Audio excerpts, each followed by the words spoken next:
हाय hello नमस्कार, welcome back to Shravani's kitchen and lifestyle. आज आपण अगदी मस्त अशी मटनची एक रेसिपी बघणार आहोत.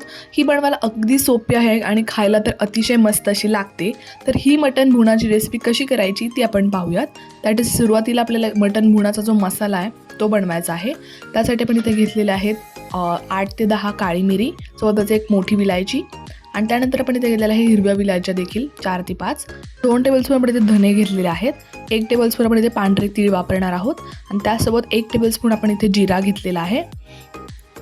आता हे सर्व आपल्याला एका पॅनमध्ये भाजून घ्यायचं आहे. हे सर्व घेतलेले आपण हे मसाले आपण ह्या पॅनमध्ये टाकून घेऊयात आणि सर्व आपण 3 ते 4 मिनिट छान असं फ्राय करून घेणार आहोत लो टू मीडियम हीटवर.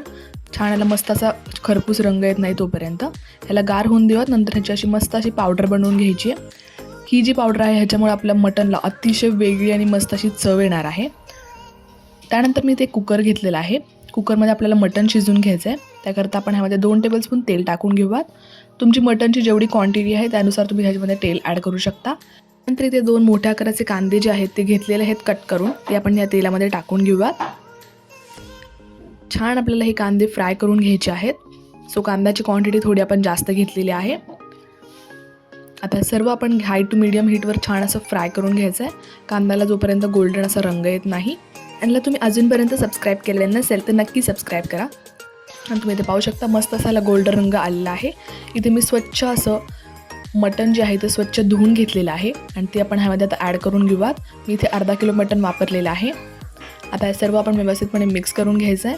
अशी फ्लेम आपल्याला इथे लो टू मीडियम ठेवायची आहे. 1 ते 2 टेबलस्पून आपण ह्यामध्ये आलं लसूण पेस्ट टाकून घेणार आहोत. फ्रेश वाटून घेतलेली आलं लसूण पेस्ट टाकायची आहे जेणेकरून ह्याला मस्त असा एक फ्लेवर येईल. टेबलस्पून आपण ह्यामध्ये हळद टाकून घेणार आहोत आणि सोबतच चवीनुसार मीठ टाकून घ्यायचं आहे. आणि छान असा कलर येण्यासाठी आपण ह्यामध्ये काश्मीरी रेड चिली पावडर टाकून घेणार आहोत. तुमच्याकडे काश्मीरी रेड चिली पावडर नसेल तर तुम्ही साधी देखील मिरची पावडर वापरू शकता. आता सर्व आपल्याला व्यवस्थितपणे मिक्स करून घ्यायचं आहे. तुमच्या आवडीनुसार तुम्ही मिरचीचं प्रमाण कमी किंवा जास्त करू शकता. हे थोडंसं मिक्स करून झाल्यानंतर आपण ह्यामध्ये 2 टेबलस्पून धने पावडर टाकून घेऊयात. मग आता सर्व पुन्हा एकदा मिक्स करून घ्यायचं आहे. आता आपण ह्यामध्ये गरम करून घेतलेलं पाणी टाकून घेणार आहोत. जितकं तुमचं मटण आहे त्यानुसार तुम्ही ह्याची क्वांटिटी ॲड करू शकता. तर हे सर्व आपण पुन्हा एकदा मिक्स करून घेऊया. मिक्स करून झाल्यानंतर आपण इथे कुकरचं झाकण लावून घ्यायचं आहे आणि साधारण 4 ते 5 आपण ह्याच्या शिट्ट्या काढून घेणार आहोत. आणि 4 ते 5 शिट्ट्यानंतर 10 ते 15 मिनिट आपण ह्याला असं शिजून देणार आहोत. आणि त्यानंतर तुम्ही पाहू शकता आपले चिकन इथे अगदी तर्रीदार मस्त असं शिजलं गेलेलं आहे. एकूण एक पीस आपण इथे बघूयात मस्तपैकी असा कुक झालेला आहे. आता आपण हे साईडला ठेवून देऊयात. त्यानंतर इथे एक मोठं भांडं घेतलेलं आहे. त्यामध्ये आपण टाकून घेऊयात आपलं जे शिजवलेलं मटण आहे ते. ह्याला छान अशी उकळी फुटली की आपण ह्यामध्ये मिरची कट करून घेतलेली टाकून घेणार आहोत जेणेकरून ह्याला मस्त असा एक टेस्ट येते. आता आपण ह्यामध्ये 2 ते 3 टेबलस्पून दही टाकून घ्यायचं आहे व सर्व आपल्याला व्यवस्थितपणे मिक्स करून घ्यायचं आहे.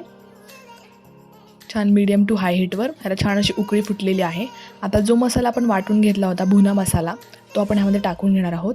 आणि इथे तुमची मटनची जी ग्रेव्ही आहे ते खायला अतिशय उत्कृष्ट अशी लागते. जो भुना मसाला आपण बनवून घेतला होता त्याच्यामुळे ह्याची टेस्ट अतिशय वेगळी अशी येते. आणि तुम्ही इथे पाहू शकता अगदी मस्त असं आपलं इथे मटन भुना रेडी झालेला आहे. तर तुम्ही देखील ही मस्त सोपी अशी रेसिपी नक्की ट्राय करून पहा. तर तुम्हाला याची मटन भुनाची रेसिपी कशी वाटली मला कमेंट सेक्शनमध्ये सांगायला विसरू नका. भेटत अशाच एका नवीन व्हिडिओसोबत. तोपर्यंत काळजी घ्या, मस्त राहा, खात राहा. Bye, take care.